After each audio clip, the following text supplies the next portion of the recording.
This is Laborc, and it is so nice to have you here. These are the paints you need. If you are looking for a nice organizer for the game, look no further. Fancybutfunctional makes these awesome inserts for Massive Darkness 2 and 1 as well. This game has a lot of cards and tokens, and you can save yourself some prep time setting up the game with these little MDF trays and magnetized card holders. And yes, all these cards fit in these holders even with sleeves. Every little token has its own little space, you will have more time for gaming, and it's much more convenient and organized than keeping them in plastic bags. The plastic trays that the game comes with are not very durable either, and using them is basically a hassle. So don't try to give yourself a bad time. They have separate boxes for the heroes and mobs, and for the roaming monsters of the game, and you only need some glue to assemble them next to the easy to follow instructions they provide you with. You can have all these inserts in different colors and with or without a padding. The padding is actually quite soft, so your minis will be protected, and most importantly, the paint will stay on them. You can also save some shelf space using these organizers, which is huge, and they are all Kallax compatible. Not only that, but now you can find an organizer for all your MD2 tiles, but there is an option to have enough space to include all the tiles from Massive Darkness 1 as well. Speaking about Massive Darkness 1, they have organizers for all of your miniatures. So check out their website or look them up on Etsy. You can find both links in the video description. We start with the skin, since that is the innermost part of the miniature. You can basically cover almost everything with catachan flesh on the skin. We only need a little bit of black in the eye sockets and the recesses between the fingers. We are aiming for quite a pale skin tone.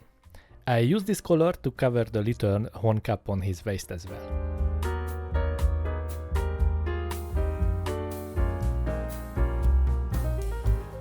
After that, Papa Laborc applied a few thin layers of word barrels red, starting the brush strokes on the top part of the cloak and ending it in the lower section. It's a simple gradient that you can create applying a few thin coats. If your brush strokes are consistent, then you will see the desired result in 3 to 4 layers.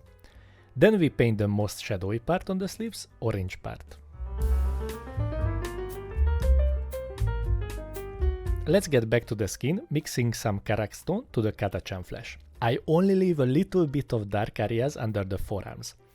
The face is a bit tricky, since we don't have any eyeballs in the eye sockets, so I'm guessing they are squinting with their eyes as they shout like a maniac. But the eyelids are not sculpted either, so I'm leaving the eyes as it is.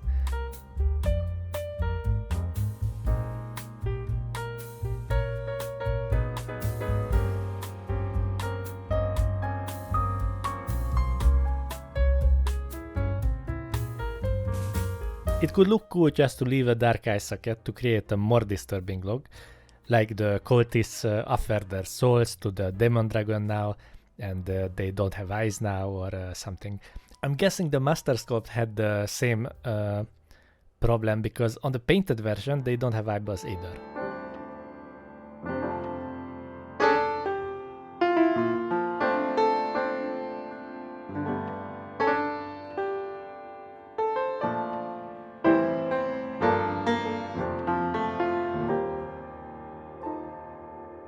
We continue the process with pure karak stone.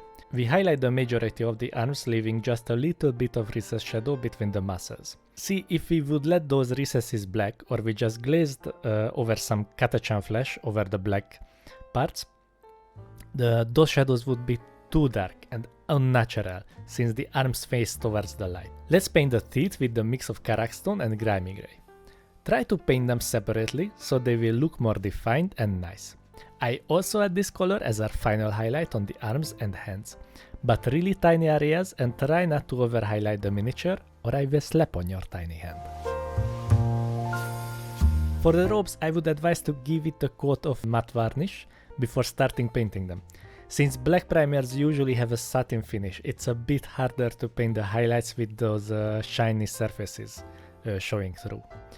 The matte varnish will take away that shine and mute our black a little to a darker grey, but it will be easier to work with. Try to focus on the top part of the folds and leave the recesses black. I'm using the painted Sima miniature for reference, and I took a highlight reference picture for the back of the miniature. This will help me a lot with the highlight placement, and you can download the picture from the Patreon link in the video description. Leave at least half of the robe black, otherwise the mini will read as grey and I will slap on your tiny hand. For highlights, I used camouflage grey. I just try to accent the folds that are facing up on the robe and covering about 70% of the previous layer. I just roughly sketch these highlights and I don't use any blending method apart from using thin layers. For the edges of the folds, I use thicker consistency so the paint would cover nice and easy.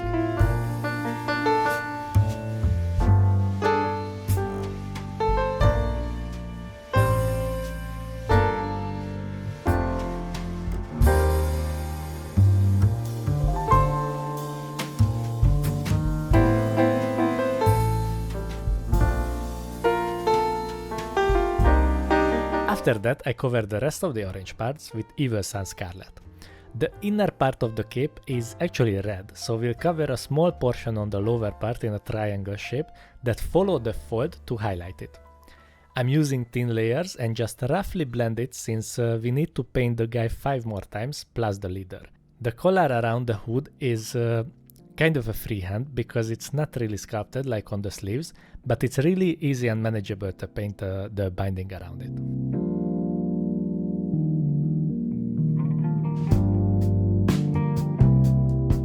Then I went in with trollslayer orange.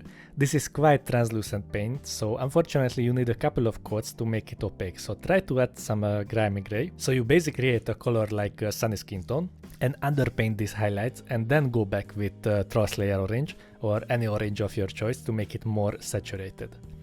Every orange paint is like that, so we need to work around it instead of applying like 20 layers to make it opaque.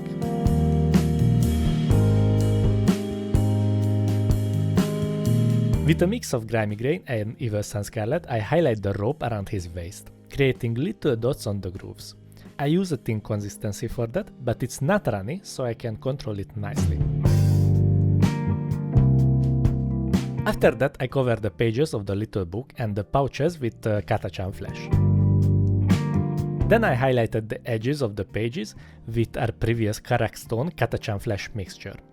Try to leave the recesses between the pages dark. To do that, use a base layer consistency and shape your brush on your knuckles to have a nice tip.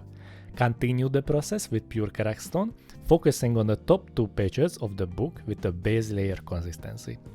This is really just an extra little touch to add some detail. For all the metallic parts, I used greedy gold and gunmetal and then just wash the whole thing with dark tone. Always use a different brush and a water pot for metallic paints, so your Kolinsky brush's tip will have a longer lifetime. So that was the quicker version for the Cultists. If you want to see how I did a little bit smoother version on this black cloak on the leader, or need some tips on how to do the freehand on the book, then head over to my Patreon page and you can access to that content for only €2 a month. So there you go guys, the Cultists are ready with the Demon Dragon. If you haven't seen the Demon Dragon tutorial, then check it out, but I covered all the miniatures for Massive Darkness 2 core box and Heavenfall expansion, so if you need help with any of those miniatures, just look around on my channel. So thank you for joining me on this little painting adventure. A huge thanks to my Patreons who support these kind of videos. With special shout out to Jonathan Rhodes, Cold-Blooded Dom, Trying to Paint Minutes, Jonathan Mosner, Rulzak, Vlad T, Urtepel21, One Sharp Joe Crafts, Richard Piet, Glitchy Macrash. If you want to support the work of Papa Laborc, you can do that on Patreon, where you will have early access to these videos and you can vote on the next mini. And if you need a little bit of extra help, online coaching is also available. I hope the rest of your day will be as smooth as a granny's butt cheek.